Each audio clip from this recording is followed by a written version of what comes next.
Chauraba Khuman Leipakni, Leipak Ningthau Magi, Maya Thangna Chauraba Leipak asi ngaklibani, palibani. Kana amatana he tongba ngamnade, kana amatana lamhin tuhinba ngamnade. Sadalanda thauba Ningthau Poireitonni, Manai masal kayana mahaki thaugal changi. Chahi kumja amagi kapham thokpa loipotpu, Chingi kadan oiriba, Thangal Ningthauna karak lamde. Masina, Ningthau Poireitongi paima pibuk nung ado aduki matik sauhalami. Kari, Khulak pamana, Aigi loipot kaphambu, Chahi kumja asigi karaktaba. Khangoitrado mahak, kana lay. Magi manai singbu kaushili. Ningthauna kaurabada, manai anika khonglei thuna changlaktuna, maru nonduna khurumjai. Ningthau Poireiton na hai. Nakhoi khara, Sagol tongduna haujingmak Thangal singda chat. Thangal Ningthau aduda, Korau singbul humnigi matung, Chahi gi kapham thokpa loipot ado, Amatta watana kar o hain hairucho. Ningthau aigi athang. Phagani sanai bungo. Manai nupa anidu mapalda thuna thoi. Sagol sangtam na chatli. Makhoi ani na haine. As onthok na butan gadari dawrise. Haujikpo Thangal jingtam na chatoriba. Pakhangoi ba salai rel na khummi. Karidi upai lay. Ining thaugi maya thangni. Chatpa ngamloi haine hitok nubusu yaba nade. Onthok pani. Sigumba laibak sina. Aingonde hekta taba. Itaw khumai hoidi ngasai mayumda bu kumkri. Upai leite chana na batause matamse thenki na bani. Sagol sangdagi sagol amamam chingthoraktuna makhoi ani sagol thobo hawi. Sagol thongna amuksu wari sanai. Madugi Thangal Ningthaudo, Ningthau Poireitongi matik magul khangdaba sari. Loipot pidaba kaina. Mabu loipot pidaba ngamladraba. Iningthau Poireitongi mamangda kana amatana mangak haigatpa ngamgadaba nateda. Wari sana duna makhoi ani sagol thauduna chatli. Somdana Thangal jing adudani. Korong maisa ado aduki matik sai. Handa kumja asimagi oina nong kaya takidabana. Pamlauda thaba mana masingsu amata phatte mahai marungsu kaya panba oide. Kunja makhoi mayamna makhoigi awaba ado makhoigi khulakpada haijai. Thangal khulakpa mahaknasu handakti Ningthau Poireitongi maphamda chahi gi loipot kararoisi haina haikibani. Pamlau adudani. Pamlau da hauba panba mana masing khara miyoi kharana heknari. Makhoigi marakta Tampak mama macha makhoi anisu yauri. Tampak Chingilam asida mahak leikibani. Gaipui ko bo pakhang adu phajang silaktuna haire. Ima Tampak, kari hekbo oibrene. Haima, icha gaipui ni dana, nangbu pamdala iro. Oh, lakpi bane, ima na chatlu jo haiba. Ha, khangdre da taurise. Kumda sinaga phattabaga, mahai marong suning thina amata pandre. Apan ba khara sina, uthong nubu waga daurida. Ush, ima. Ipa ibungona thousand bidre handakti. Nakhoi gi tamda leibadi yam nungairamgani ko. Chingda leibasidi as waida. Masida Tampakna noktuna. Imadi ne, chingda leiba sinabu hena nungaireda. Ado ama, imagi chanupi lengamla se. Magi masaksu othokna phazarida. Khunja pakhang kaya amana ko phajai haina hainarini. Kadaidagi phajabanoda nakhoina nusibibagini. Tumina leiramba lengamlado amuk hai. Ibong, mi thagatpadi yam haiba oirini ko nang. Lengamla, nangbu gahimga nata sanabadai. Hayengdi ko gahimgi luhongba oirini. Nangbu la oidro. Lakani na, ningthina make semlaga laki khalini. Thangal pakhang ucha makhaise lengamla aigi phajabada ngawhange. Asi haiduna nokje. Icham jaba mabuk mapau yamna chamba. Chingi khula sida pokchaba lengamlani. Kunja makhaina mabu loina nungsi. Gaipuina. Ay, adudi yaroi ko lengamla. Karigya. Mapu pandrina idea. Nangi mapudo aina oibike ko. Asibu wanena.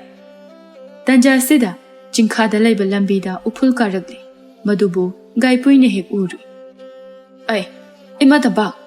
Ada lambida yenguni upul kayene. Tampak su yengthoktuna. Hoini.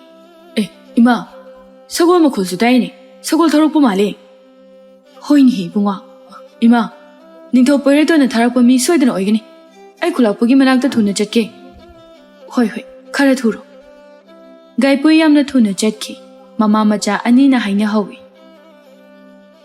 ꯈꯨꯃꯟ ꯅꯤꯡꯊꯧꯅ ꯊꯥꯔꯛꯄ ꯑꯣꯏꯔꯤꯅꯤ ꯆꯍꯤ ꯀꯨꯝꯖꯥ ꯈꯨꯗꯤꯡꯒꯤ ꯃꯥꯒꯤ ꯂꯣꯏꯄꯣꯠ ꯁꯣꯏꯗꯅ ꯄꯤꯕꯅꯤ ꯍꯟꯗꯛꯀꯤ ꯆꯍꯤꯁꯤꯃꯗꯤ ꯌꯦꯡꯕꯤꯕ ꯌꯥꯔꯦꯗꯅ ꯏꯃꯥ ꯌꯨꯝꯗ ꯍꯜꯍꯧꯔꯁꯤ ꯍꯣꯏ ꯍꯣꯏ ꯍꯜꯍꯧꯔꯁꯤ ꯃꯃꯥ ꯃꯆꯥ ꯑꯅꯤꯁꯨ ꯃꯌꯨꯝꯗ ꯍꯟꯅꯅꯕ ꯍꯣꯠꯅꯔꯛꯏ ꯁꯂꯥꯏꯔꯦꯟꯒ ꯋꯥꯡꯂꯦꯟꯒ ꯊꯪꯒꯥꯜ ꯆꯤꯡꯗ ꯊꯨꯡꯂꯔꯦ ꯆꯤꯡꯈꯥ ꯑꯗꯨꯗ ꯃꯈꯣꯏꯒꯤ ꯁꯒꯣꯜ ꯑꯗꯨ ꯐꯖꯅ ꯆꯦꯠꯅ ꯄꯨꯜꯂꯝꯂꯦ ꯑꯁꯨꯛ ꯋꯥꯅ ꯂꯥꯛꯂꯒ ꯆꯤꯡꯁꯦ ꯑꯃꯨꯛ ꯀꯥꯕ ꯇꯥꯔꯤꯕ꯭ꯔꯥ ꯈꯪꯗ꯭ꯔꯦꯗ ꯇꯧꯔꯤꯁꯦ ꯄꯨꯟꯁꯤꯁꯦ ꯑꯁꯨꯝꯅ ꯁꯨꯝ ꯂꯣꯏꯈꯤꯒꯗ꯭ꯔꯥ ꯈꯪꯗꯦ ꯃꯈꯣꯏ ꯑꯅꯤ ꯋꯥꯔꯕꯁꯨ ꯋꯥꯅ ꯆꯤꯡ ꯑꯗꯨꯗ ꯀꯥꯈꯠꯂꯤ ꯒꯥꯏꯄꯨꯏꯅ ꯈꯨꯂꯥꯛꯄꯗ ꯄꯥꯎ ꯇꯝꯃꯤ ꯈꯨꯂꯥꯛꯄ ꯁꯒꯣꯜ ꯊꯧꯔꯛꯑꯣꯋꯦ ꯈꯨꯃꯟ ꯃꯆꯥ ꯃꯥꯜꯂꯦ ꯅꯤꯡꯊꯧ ꯄꯣꯏꯔꯩꯇꯣꯟꯅ ꯊꯥꯔꯛꯄ ꯑꯣꯏꯒꯅꯤ ꯑꯣ ꯑꯩꯅ ꯀꯨꯝꯁꯤ ꯀꯨꯝꯖꯥꯒꯤ ꯂꯣꯏꯄꯣꯠ ꯄꯤꯗꯕ ꯑꯁꯤꯗ ꯇꯧꯔꯤꯕ ꯑꯣꯏꯔꯤꯅꯤ ꯈꯨꯂꯥꯛꯄ ꯑꯗꯨꯗꯤ ꯀꯔꯝ ꯇꯧꯒꯦꯔꯥ ꯐꯖꯅ ꯋꯥꯔꯤ ꯁꯥꯟꯅꯕ ꯇꯥꯔꯦꯗꯅ ꯈꯨꯂꯥꯛꯄ ꯃꯈꯣꯏꯕꯨ ꯉꯥꯏꯗꯨꯅ ꯂꯩꯈ꯭ꯔꯦ ꯁꯂꯥꯏꯔꯦꯟꯅ ꯃꯥꯡ ꯊꯥꯗꯨꯅ ꯆꯤꯡꯗꯨ ꯀꯥꯈꯠꯂꯛꯂꯤ ꯆꯤꯡꯒꯤ ꯂꯝꯕꯤ ꯑꯗꯨꯗ ꯆꯤꯡꯒꯤ ꯃꯃꯥ ꯃꯆꯥ ꯑꯃꯒ ꯊꯦꯡꯅꯔꯨꯏ ꯁꯂꯥꯏꯔꯦꯟ ꯆꯤꯡꯒꯤ ꯂꯩꯁꯥ ꯃꯥꯒꯤ ꯁꯛꯇꯝꯕꯨ ꯍꯥꯏꯐꯦꯠ ꯎꯔꯨꯕꯗ ꯃꯥꯒꯤ ꯊꯃꯣꯏ ꯑꯗꯨ ꯀꯔꯤꯅꯣꯃ ꯐꯥꯎꯈ꯭ꯔꯦ ꯍꯥꯏꯐꯦꯠꯇꯤ ꯅꯨꯄꯤ ꯑꯗꯨꯗ ꯌꯦꯡꯂꯦ ꯁꯂꯥꯏꯔꯦꯟꯒ ꯊꯦꯡꯅꯔꯤꯕ ꯆꯤꯡꯒꯤ ꯂꯩꯁꯥ ꯑꯁꯤ ꯑꯇꯩ ꯀꯅꯥꯁꯨ ꯅꯠꯇꯦ ꯂꯩꯉꯝꯂꯥꯅꯤ ꯂꯩꯉꯝꯂꯥ ꯃꯥꯅ ꯃꯥꯡ ꯊꯥꯗꯨꯅ ꯂꯝꯕꯤ ꯑꯗꯨ ꯁꯠ ꯂꯥꯟꯊꯣꯛꯈꯤ ꯋꯥꯡꯂꯦꯟꯅ ꯃꯇꯥꯎꯒꯤ ꯃꯇꯧ ꯑꯗꯨ ꯎꯕꯗ ꯏꯇꯥꯎ ꯀꯔꯤꯅꯣ ꯅꯪꯅ ꯑꯃꯨꯛ ꯃꯪꯉꯤꯗꯨꯅ ꯀꯩꯁꯨ ꯇꯧꯗꯦ ꯋꯥꯡꯂꯦꯟꯅ ꯅꯨꯄꯤꯗꯨꯗ ꯀꯧꯏ ꯆꯤꯡꯒꯤ ꯏꯃꯥ ꯑꯃꯨꯛꯇ ꯉꯥꯏꯕꯤꯈꯨꯑꯣ ꯋꯥ ꯑꯃꯇ ꯍꯪꯖꯒꯦ ꯃꯈꯣꯏ ꯑꯅꯤ ꯆꯪꯁꯤꯜꯂꯤ ꯇꯝꯄꯥꯛꯀ ꯂꯩꯉꯝꯂꯥꯒ ꯃꯤꯅ ꯀꯧꯔꯛꯄ ꯑꯗꯨꯗ ꯂꯦꯞꯇꯕ ꯌꯥꯗ꯭ꯔꯗꯨꯅ ꯂꯦꯞꯇꯨꯅ ꯃꯃꯥꯏ ꯂꯩꯊꯣꯛꯏ ꯃꯈꯣꯏ ꯑꯅꯤ ꯆꯪꯁꯤꯜꯂꯤ ꯁꯂꯥꯏꯔꯦꯜ ꯃꯥꯡꯗ ꯂꯦꯞꯂꯤꯕ ꯅꯨꯖꯥꯕꯨ ꯃꯃꯤꯠ ꯑꯗꯨꯅ ꯐꯂꯞ ꯐꯂꯞꯁꯨ ꯌꯦꯡꯉꯤ ꯋꯥꯡꯂꯦꯟꯅ ꯍꯪꯉꯤ ꯏꯃꯥ ꯈꯨꯜ ꯑꯁꯤꯒꯤ ꯈꯨꯂꯥꯛꯄꯒꯤ ꯃꯌꯨꯝꯁꯦ ꯀꯗꯣꯝꯗ ꯑꯣꯏꯗꯣꯏꯅꯣ ꯑꯩꯈꯣꯏꯗꯤ ꯃꯐꯝ ꯑꯁꯤꯗ ꯂꯥꯛꯄ ꯉꯁꯤ ꯑꯁꯤꯅ ꯑꯍꯥꯟꯕꯅꯤ ꯅꯈꯣꯏꯕꯨ ꯈꯨꯃꯟ ꯃꯆꯥ ꯑꯣꯏꯔꯕ꯭ꯔꯣ ꯍꯣꯏ ꯏꯃꯥ ꯑꯩꯈꯣꯏ ꯈꯨꯃꯟ ꯃꯆꯥꯅꯤ ꯏꯅꯤꯡꯊꯧꯒꯤ ꯌꯥꯊꯪ ꯄꯨꯗꯨꯅ ꯑꯩꯈꯣꯏ ꯃꯐꯝ ꯑꯁꯤꯗ ꯊꯪꯒꯥꯜ ꯅꯤꯡꯊꯧꯕꯨ ꯎꯅꯕ ꯂꯥꯛꯄꯅꯤ ꯇꯝꯄꯥꯛꯅ ꯃꯈꯨꯠ ꯊꯤꯟꯗꯨꯅ ꯇꯥꯛꯏ ꯏꯕꯨꯡꯉꯣ ꯇꯨ ꯁꯤꯗꯒꯤ ꯑꯁꯨꯝ ꯆꯨꯝꯅ ꯆꯠꯂꯣ ꯑꯋꯥꯡ ꯄꯥꯡꯅ ꯍꯥꯏꯔꯒ ꯌꯨꯝ ꯑꯋꯥꯡꯕ ꯃꯇꯣꯟꯗ ꯁꯥ ꯃꯀꯣꯛ ꯊꯦꯠꯄ ꯑꯃ ꯂꯩꯔꯝꯒꯅꯤ ꯃꯗꯣ ꯈꯨꯂꯥꯛꯄꯒꯤ ꯌꯨꯝꯅꯤ ꯑꯣ ꯌꯥꯝ ꯅꯨꯡꯉꯥꯏꯖꯔꯦ ꯏꯃꯥ ꯑꯁꯤ ꯍꯥꯏꯔꯝꯗꯨꯅ ꯃꯈꯣꯏ ꯑꯅꯤ ꯆꯠꯈꯤ ꯇꯝꯄꯥꯛ ꯃꯃꯥ ꯃꯆꯥꯁꯨ ꯃꯌꯨꯝ ꯃꯥꯏꯀꯩꯗ ꯆꯠꯈꯤ ꯁꯂꯥꯏꯔꯦꯟꯒ ꯋꯥꯡꯂꯦꯟꯒ ꯊꯪꯒꯥꯜ ꯅꯤꯡꯊꯧꯒꯤ ꯃꯌꯨꯝꯗ ꯊꯨꯡꯂꯔꯦ ꯊꯪꯒꯥꯜ ꯅꯤꯡꯊꯧꯅ ꯍꯥꯏ ꯅꯈꯣꯏꯔꯥ ꯈꯨꯃꯟ ꯃꯆꯥ ꯍꯥꯏꯕꯗꯣ ꯃꯥꯅꯤ ꯈꯨꯂꯥꯛꯄ ꯏꯅꯤꯡꯊꯧ ꯄꯣꯏꯔꯩꯅ ꯑꯩꯈꯣꯏꯕꯨ ꯃꯐꯝ ꯑꯁꯤꯗ ꯊꯥꯔꯛꯄꯅꯤ ꯆꯪꯉꯛꯑꯣ ꯆꯪꯉꯛꯑꯣ ꯏꯃꯨꯡꯗ ꯐꯝꯁꯤꯀꯣ ꯃꯈꯣꯏ ꯑꯅꯤꯕꯨ ꯇꯔꯥꯝ ꯇꯔꯥꯝ ꯀꯧꯁꯤꯜꯂꯤ ꯃꯈꯣꯏ ꯄꯨꯂꯞ ꯐꯝꯗꯨꯅ ꯋꯥꯔꯤ ꯁꯥꯟꯅꯩ ꯁꯂꯥꯏꯔꯦꯜꯅ ꯍꯥꯏ ꯈꯨꯂꯥꯛꯄ ꯍꯟꯗꯛ ꯆꯍꯤꯒꯤ ꯂꯣꯏꯄꯣꯠ ꯀꯥꯔꯛꯇ꯭ꯔꯤꯕ ꯃꯥꯜꯂꯤ ꯏꯅꯤꯡꯊꯧꯗꯣ ꯂꯣꯏꯄꯣꯠ ꯀꯥꯔꯛꯇꯦ ꯍꯥꯏꯗꯨꯅ ꯃꯩ ꯍꯧꯅ ꯁꯧꯍꯧꯔꯤ ꯅꯨꯃꯤꯠ ꯍꯨꯝꯅꯤꯒꯤ ꯃꯅꯨꯡꯗ ꯁꯣꯏꯗꯅ ꯂꯣꯏꯄꯣꯠ ꯀꯥꯔꯛꯀꯗꯕꯅꯤ ꯍꯥꯏꯅ ꯍꯥꯏꯔꯛꯏ ꯍꯟꯗꯛꯀꯤ ꯀꯨꯝꯗꯤ ꯅꯣꯡ ꯀꯌꯥ ꯆꯨꯈꯤꯗꯕꯅꯤ ꯂꯝꯁꯤꯡꯗ ꯊꯥꯕ ꯃꯍꯩ ꯃꯔꯣꯡꯁꯦ ꯑꯃꯠꯇ ꯐꯠꯇ꯭ꯔꯦ ꯑꯗꯨꯅ ꯍꯟꯗꯛ ꯆꯍꯤꯒꯤ ꯑꯣꯏꯅꯗꯤꯀꯣ ꯂꯣꯏꯄꯣꯠ ꯀꯥꯗꯕꯅꯤ ꯑꯗꯨ ꯑꯣꯏꯔꯒ ꯍꯦꯛꯇ ꯌꯥꯕ꯭ꯔꯣ ꯅꯤꯡꯊꯧꯗ ꯋꯥ ꯀꯔꯤꯁꯨ ꯍꯥꯏꯔꯛꯄ ꯅꯠꯇꯦ ꯏꯅꯤꯡꯊꯧꯅ ꯃꯇꯝ ꯊꯥꯔꯛꯂꯤꯕ ꯑꯁꯤꯅꯤ ꯐꯔꯦ ꯑꯩ ꯍꯌꯦꯡꯃꯛ ꯈꯨꯃꯟ ꯀꯪꯂꯥꯄꯨꯡꯗ ꯀꯥꯔꯛꯂꯒꯦ ꯑꯗꯨꯒ ꯋꯥꯐꯝ ꯄꯨꯝꯕꯗꯣ ꯃꯔꯤꯛ ꯆꯨꯝꯅ ꯇꯝꯂꯒꯦ ꯂꯣꯏꯄꯣꯠ ꯈꯣꯝꯒꯗꯕꯗꯣ ꯈꯨꯟꯖꯥ ꯃꯤꯌꯥꯝ ꯄꯨꯝꯅꯃꯛ ꯑꯗꯣ ꯂꯣꯏꯅ ꯃꯀꯣꯛꯇ ꯃꯈꯨꯠ ꯍꯥꯞꯅꯔꯦꯅꯤ ꯈꯨꯂꯥꯛꯄ ꯏꯅꯤꯡꯊꯧ ꯄꯣꯏꯔꯩꯇꯣꯟꯁꯦ ꯌꯥꯝꯅ ꯁꯥꯊꯤꯕꯅꯤꯀꯣ ꯃꯁꯤꯃꯇꯗꯤ ꯈꯪꯕꯤꯌꯨ ꯑꯩꯈꯣꯏꯒꯤꯗꯤ ꯂꯥꯛꯇꯨꯅ ꯍꯥꯏꯐꯝ ꯊꯣꯛꯄꯗꯣ ꯍꯥꯏꯕꯤꯔꯦ ꯑꯗꯨꯗꯤ ꯑꯩꯈꯣꯏ ꯑꯃꯨꯛ ꯆꯠꯂꯒꯦ ꯑꯁꯨꯝꯅ ꯍꯥꯏꯔꯝꯗꯨꯅ ꯃꯈꯣꯏ ꯑꯅꯤ ꯍꯧꯒꯠꯇꯨꯅ ꯊꯣꯔꯛꯂꯤ ꯃꯇꯝꯗꯨ ꯃꯝꯁꯨ ꯃꯝꯒꯗꯧꯔꯦ ꯍꯥꯏꯅꯤ ꯀꯝꯗꯧꯅꯤ ꯏꯇꯥꯎꯁꯤꯗꯤ ꯅꯨꯃꯤꯠꯁꯦ ꯇꯥꯒꯗꯧꯔꯦ ꯑꯗꯨꯅꯤꯅꯦ ꯂꯝꯕꯤꯗ ꯑꯗꯨꯝ ꯁꯣꯏꯗꯅ ꯇꯥꯈ꯭ꯔꯅꯤ ꯑꯗꯨꯕꯨ ꯑꯗꯨꯃꯛ ꯌꯨꯝ ꯇꯝꯅ ꯍꯟꯕ ꯇꯥꯕꯅꯤꯅꯦ ꯂꯥꯛꯑꯣ ꯁꯒꯣꯜ ꯊꯧꯗꯨꯅ ꯆꯠꯄꯅꯤ ꯀꯌꯥꯝꯕꯨ ꯀꯨꯏꯅꯤ ꯍꯥꯏꯕꯒꯦ ꯃꯈꯣꯏ ꯑꯅꯤ ꯆꯤꯡꯈꯥ ꯇꯝꯅ ꯀꯨꯝꯊꯔꯛꯂꯦ ꯃꯈꯣꯏ ꯑꯅꯤꯅ ꯄꯨꯟꯗꯨꯅ ꯊꯝꯂꯝꯕ ꯃꯈꯣꯏꯒꯤ ꯁꯒꯣꯜ ꯑꯗꯨꯗ ꯀꯥꯈꯠꯇꯨꯅ ꯃꯈꯣꯏ ꯑꯅꯤ ꯃꯌꯨꯝ ꯇꯝꯅ ꯈꯣꯡꯁꯥꯜꯂꯛꯂꯦ ꯃꯈꯣꯏ ꯑꯅꯤꯅ ꯁꯒꯣꯜ ꯈꯔ ꯊꯧꯕꯒ ꯅꯨꯃꯤꯠꯇꯤ ꯇꯥꯁꯤꯟꯈ꯭ꯔꯦ ꯃꯝꯂꯕꯁꯨ ꯃꯝꯅ ꯃꯈꯣꯏ ꯑꯅꯤ ꯁꯒꯣꯜ ꯊꯧꯗꯨꯅ ꯆꯠꯂꯤ ꯃꯐꯝ ꯑꯗꯨ ꯂꯝꯍꯥꯡꯒꯤ ꯂꯝꯍꯥꯡ ꯉꯥꯛꯇꯅꯤ ꯃꯤ ꯇꯥꯕ ꯃꯐꯝ ꯀꯌꯥ ꯂꯥꯛꯇꯦ ꯆꯠꯂꯤꯕ ꯂꯝꯕꯤ ꯑꯗꯨꯁꯨ ꯆꯤꯡꯒꯤ ꯆꯤꯗꯥꯏꯗ ꯂꯩꯕ ꯂꯝꯕꯤ ꯑꯗꯨꯗꯅꯤ ꯆꯤꯡꯈꯥ ꯑꯣꯏꯕꯅ ꯁꯒꯣꯜꯒ ꯊꯧꯔꯦ ꯑꯌꯤꯡꯕ ꯅꯨꯡꯁꯤꯠ ꯀꯌꯥ ꯑꯃꯁꯨ ꯃꯁꯥꯗ ꯐꯨꯖꯤꯜꯂꯛꯂꯦ ꯅꯨꯄꯥ ꯉꯥꯛꯇ ꯑꯣꯏꯕꯅ ꯃꯁꯥꯗ ꯑꯀꯤꯕ ꯀꯔꯤꯁꯨ ꯂꯩꯔꯝꯗꯦ Wanglenna mang thaduna thawi mana hairei. Itaw, pumom sumom kre tawrisi. Kunung yobudadi phana thenglani bo. Adunini. Jinglak asida onthokpagi thabakni. Sagolse kanna thawgadabadusu mamsinkibasida thawba yaje lugadawrida. Tapna tapna dum thawsida kona yojasani. Wanglenna amuka hai. Itaw, ngasai aikhoina chingda kakhalakpada thengnaba mama machado. Adugi nupido masak yam phajadra. Aigi wakhaldadi yam phajai haina khali. Chingi leisadabu adu yawna phajaba. Onthokna phajiko. Mitphambu hongde aidi. Magi thokpa mamittuna mamangda yengduna sagoladu thawi. Amuksu makha tana hai. Kainu khumdridubo phajadra haiba. Usi khumdine. Mataw salairalna mana hairiba wa aduda karisu khumlaktabaduda mamai laithokduna matungda sat yengthoi. Wanglen masa adu ingak ngakre. Tungda mangda thauduna lakpa mataw salairal na leiramdaba aduda mahakta singna ngai. Sagolado khami. Itaw salairal. Kainoda. Maga iga hujikta. Maga iga sagol punna thongminarakibadaini. Aduga mana kadumda haidokrabano. Itaw. Kadayda legi itaw. Masada swai lawi ingak ngakpa amasu phawi. Sagolado mamai laithokduna maning handuna amuk matek ama sagol thawi. Matawbu ubra haina ko yengi adubu matawbu leiba udre. Itaw. Nang kadumda lege. Matamse thengkini lao chalase. Mana phana kawi adubu magi mataw salairal nadi karisu khumlaklamde. Aigi itawdubu nate. Mafam masibu laifam tinfam yamna kanma mafam ga oiraba zala. Hais. Itaw. Nang aibu saurno. Aisu yum yonanaba chakhrage. Nangsu nangi thokpa lehawro. Ai chale ko itaw. Asumna khalladuna magi sagolado kanna thauduna mahak jatkirami. Mataw salairal na swai hekta leiramdaba aduda mahak pungak ngakpani. Mafam kadaida matawna lehawbage haiba mahak khangde. Chingilam oibana ayingba nungsitna marang kaina silagle.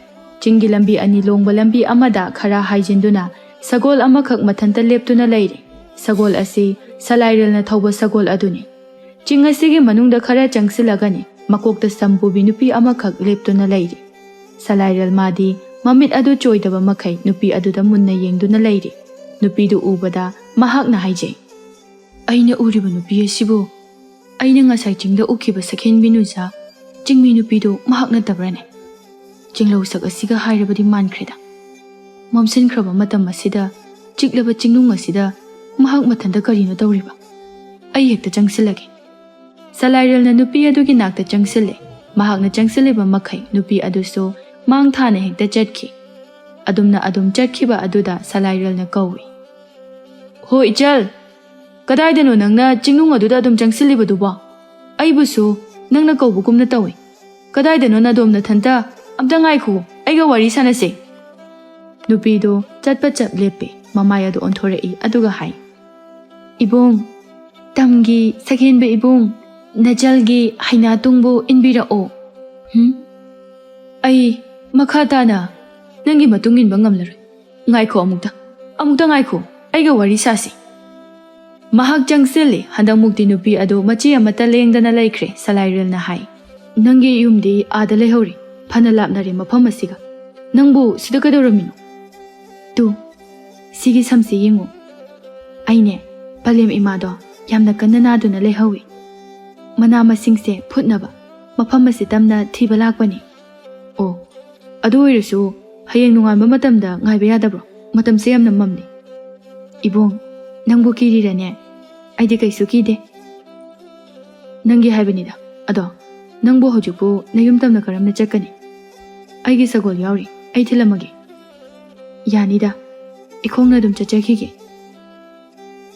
Asuk sanglaba lambi se nangna thanda amu hankidoiba. Ai dumak thilamage. Ibong nang dum hanba thengkinabani. Khuman ko nung yaugatabadi phanasu wali. Aidi nupani kaisu tawrui. Aduga nangna nupi kaisu kidabraba nangbo. Masida mahakna nokfe tawna hairei. Aibu kiba kide. Aidi kanabusu kidi. Ibong aise kanano haiba nang khangbra. Aina kiba amata leite. Kayno nang haidubo. Nang nangasay, ukiba nupido. Adusu, ay nate. Masida ingak-ngak na. Atudi nang kana. Adubura. Asi haiduna makol thokna noi. Tapna noklambadagi magi makol ado sumasum hauragli. Salairil, nupidugi matawdu ubada mahak pakhatpa ama phawragli. Taba haiba ngamdraduna manakong ani adu kanna mensinduna mamit adu kanna ushili. Mikup amagi matungda nupiduna noklamba adu tumina laikre. Konjel amata takidre. Salairil, makut adu thangthai. Mamito paithoi. Mafam aduda hanna yengruba matamda nupi adu lairamdre. Salairil mahak hena ngagle. Hojikta aigi mitmangda lehobo nupi adudi kadaida chakre. Asuk thuna mitmangdagi mangba. Ko yengi kaubusu kawi. Adubu kana amatagi khonjel tadre kana su udre. Ikang khanghaudana asaba nungsid ama chinung aduda silagle.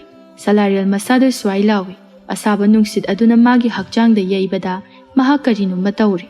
Somda wanglen na Salairil gi mama lay mahalda pau tammi. Matamso phana thenglabani. Ima, itawdo. Itaw Salairil do. Aikoina thangal chingdagi sagol khara thawdorakpada. Mafam khangdana mangre. Aina kauduna koithi thibani. Adubu phangdre. Lay mahal mahakna tamliba paw asibu tabada mahaki thamoy ado pakhatpana loire. Kari haiba. Aigi icha bo. Hayo. Aigi icha mafam kadaida lehowi. Ima, aisu khanghaudre. Aina mang thaduna sagol punna thawminabani. Adubu yingthukluba matamda mahakte leiramdre. Aina sum khanbada hojiki mafamda tinmu laimu yamna kanba mafam ama oiramgadra asini. Karino ne aina tariba paw asiba. Imagi bungo ichabu kadaida leibage. Machal nupi wanglen su thorai mamana kablibadu phajile. Wanglena wa makha tai. Ima, wafam ase ai hayeng ining thawda hangkalagi. Aduga hayeng mag itawgi khongulbu lihalagi. Aisu yamna nungaite. Ma ai tungdamangda chatminarambani. Imabu kari oirisige. Imagi bungo. Nang imagi nakta mukta halakhoba. Mama oibi magi thamoy pakhatpana heladuna kapchai. Wanglen su paw se tamlamladuna mayum tamna chatkre. Laimahal machanu pabu kauduna kapchai. Langlen na mama bu themjilli. Ima, se kapkanu. Ahing sida miloina tabatari. Se imungda changse. Tachaw, imagi nakta amta halakho. Ima se tachaw bu kauduna kaptuna leire. Langlena mama bo imungda pushinbire ahingi matam oikre. Langlen di tumthakre. Laimahal di tumba yadana leire. Machanu pana halakpa ngairi. Kapningba kaya amasu phawri. Ngaiba yaba ngairi adubu. Magi machanu pa di halakpa kauba leitere. Laimahal machanu pa bu halakpa ngaiba yaba ngairamlaga. Nongalamdaigi ichik hunba matam aduda. Ichik hunba lairimbi mana nauthemkre. Mahak tumthakre. Somdana matam masida Salairil magi sagola du thawrakduna mayumgi kharai thongalda khamlari. Konthong adu hangtokduna changlai. Sagola du mafam chana pulamle aduga mahak mayum tamna changi. Mapanda leptuna mama bu kawi. Ima, nacha hale tabro ima.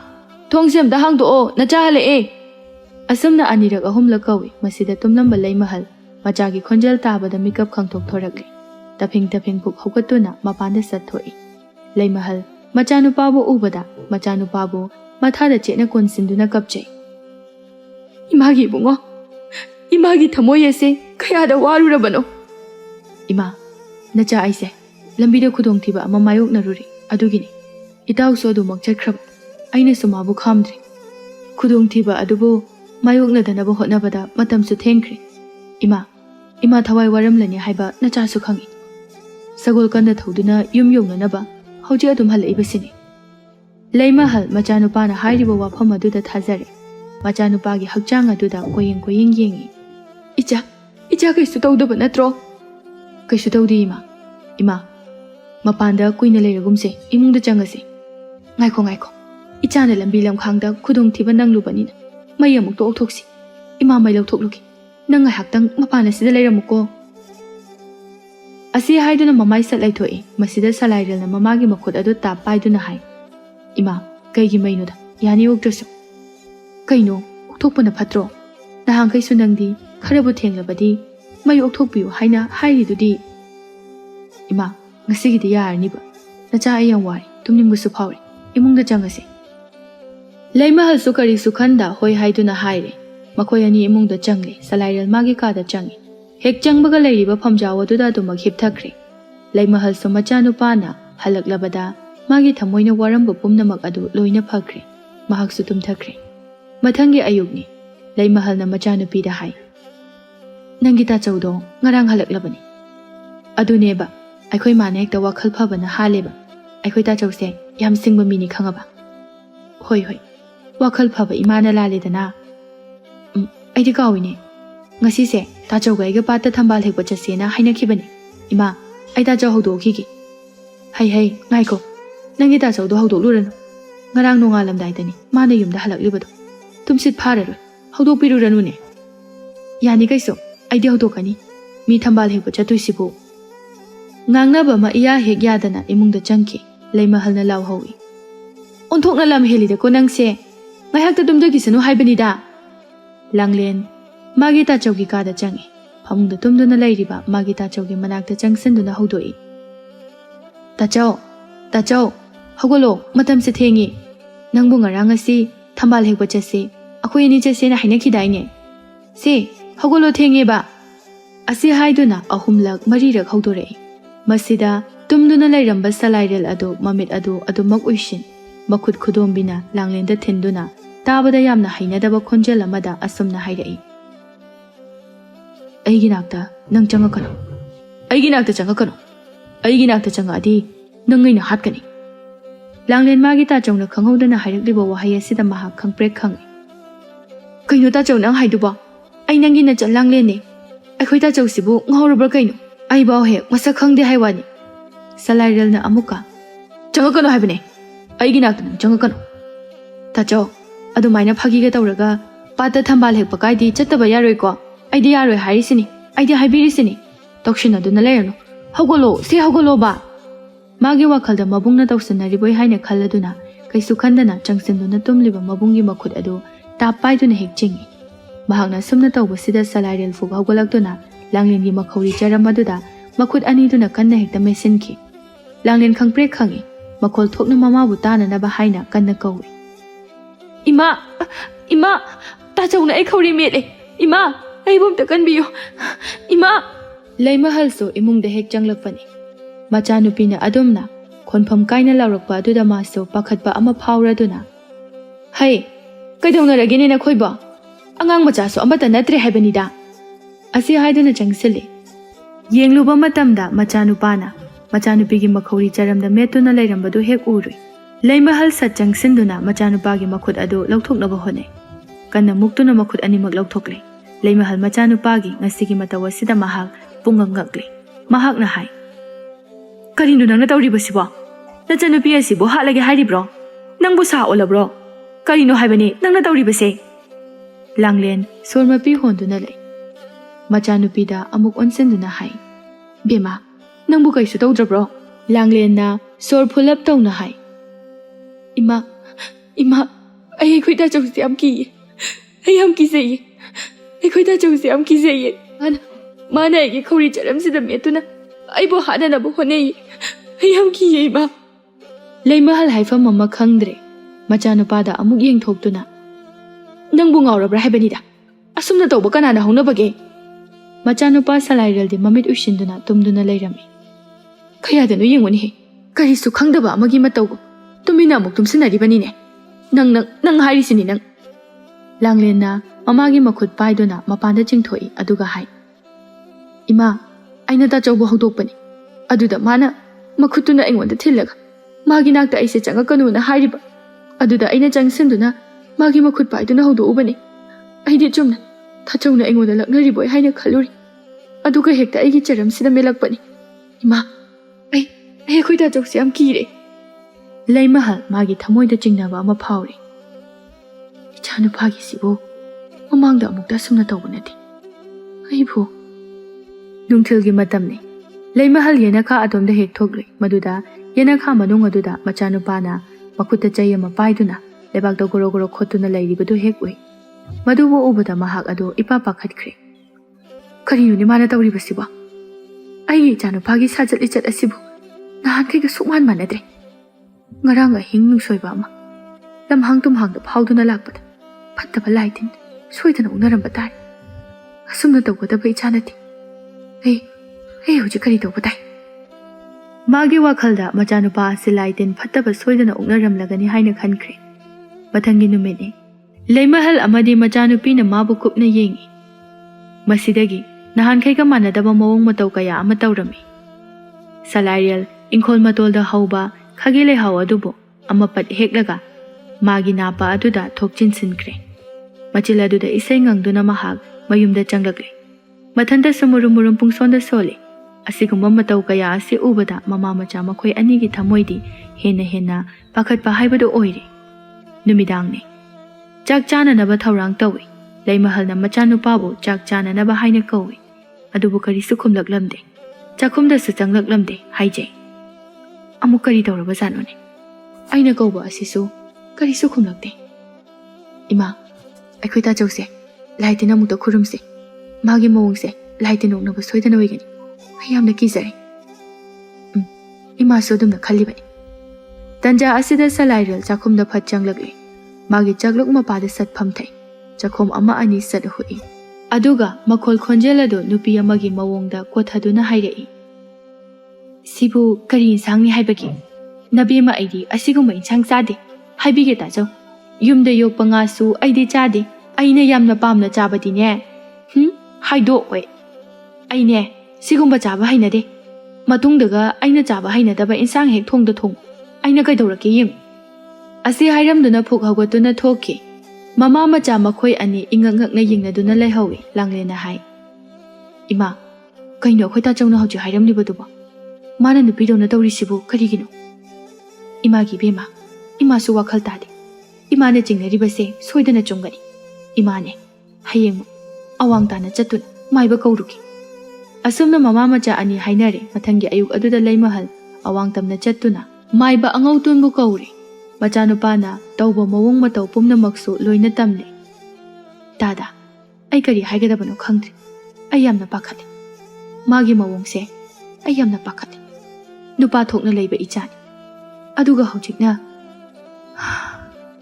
manada lei theduna nupi amagumna leiri mathanda choro sulole aduga dada magi manakta changlakanu haini hekta haib ningthaugi ya thangni haiduna thangal jingdana han chatlubani mana haibada ching aduda khudong thiba ama thengnare hai nongalamdaidani mana yumda halaklibadu madugi hek nongambadagi adum hawkre asumna tawba leimahal aina sum khanbada nachanupagi se laidin ongnaba soidana oigani adumna tawba ase makhoi gi sajatni thoine hena pakhat kanuda ai leiri sidi aina phananaba yengani asumna wari sanaduna lakpana hojikti mayumda yauri maiba angoton mangola duda phida amada phamduna leimahal na hai dada mabu hekta mapana sida kauthokse haibra hoi matang asida imungda leiriba salairel ado makol thokna laurei madubu tabada makhoi ingangai salairel mapal tamna chenthorei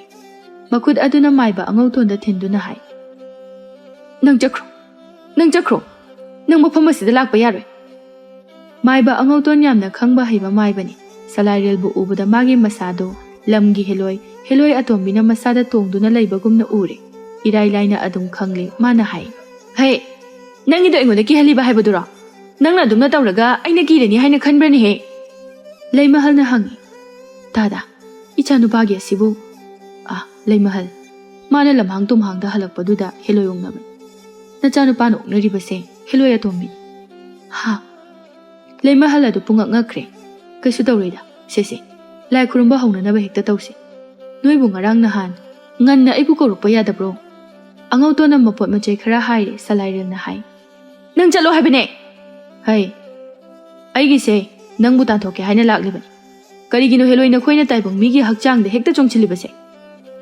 nachin jak jak thak tanbagi adumna tawba haunade makoi ani nga hak marai yene leimahal na yangkok amada mapot machai suna langdona pusilagre angautona tarian bungphai aduna isinga sengba aduda luptuna salairel da fadekta kalli heloi atombi adu magi masada mayai kallaba tarian matona kalakpaduda khangprek khangi chaina amasu mahak phawi aduga hai kaino mama bungauraba ꯑꯗꯨꯝꯅ ꯀꯟꯕ ꯀꯅꯥꯅ ꯍꯧꯅꯒꯦ? ꯍꯩ, ꯃꯁꯤ ꯅꯪꯒꯤ ꯂꯩꯐꯝ ꯅꯠꯇꯦ.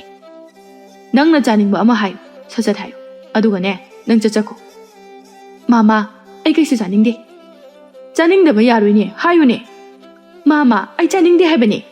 ꯃꯁꯤ, ꯑꯅꯝ ꯌꯥꯝꯅ ꯀꯟꯕ ꯁꯥꯏꯅꯦ ꯃꯁꯦ. ꯑꯁꯤ ꯍꯥꯏꯗꯨꯅ ꯇꯥꯏꯔꯦꯟ ꯃꯇꯣꯟꯗꯨꯅ ꯑꯃꯨꯛꯀ ꯀꯟꯁꯤꯜꯂꯤ. ꯃꯥꯃꯥ, ꯑꯗꯨꯝ ꯅꯒꯥꯗꯤ ꯇꯧꯔꯛꯀꯅꯨꯗ. ꯇꯧꯔꯦ, ꯍꯥ? ꯅꯪ ꯀꯩꯗꯧꯒꯦ ꯍꯥꯏꯕꯅꯣ?